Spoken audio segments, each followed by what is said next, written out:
Well, I would like to maybe challenge you if you really believe in promoting DEI, then in giving jobs to somebody based on their minority status or the color of their skin or their sexual proclivity, forcing transgenderism and novel sexual fetishes on more traditional cultures does not advance American interests. It alienates the United States on the world stage.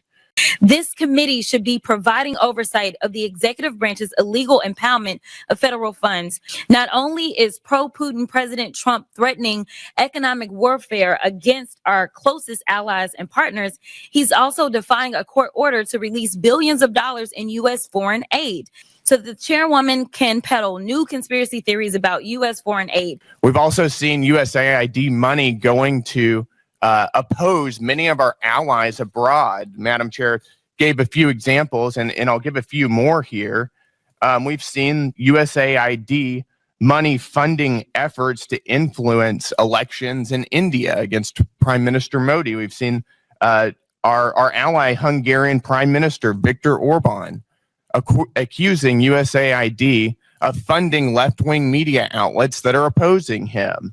The dismantling of USAID is just another part of the Republicans' chaotic foreign policy and pro-dictator agenda. So it should not come as a surprise that they're here attacking global democracy programs. For 6 decades, USAID has been vital in reducing global poverty and hunger, helping to resolve health threats like the Ebola outbreak, which reached Dallas, where I represent, in 2014.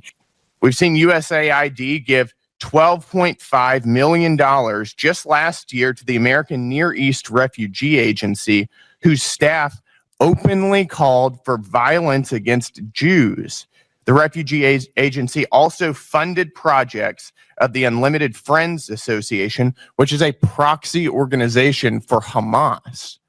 I think as it relates to foreign aid, to the extent that we do engage in foreign aid, it of course should advance American strategic geopolitical interests, our commercial interests, and of course should help ameliorate major humanitarian crises.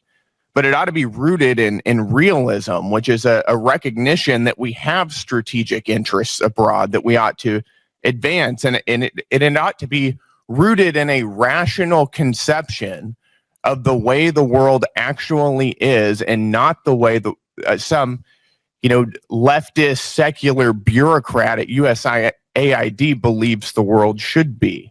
This is not advancing our strategic interests abroad, and these are not promoting American values.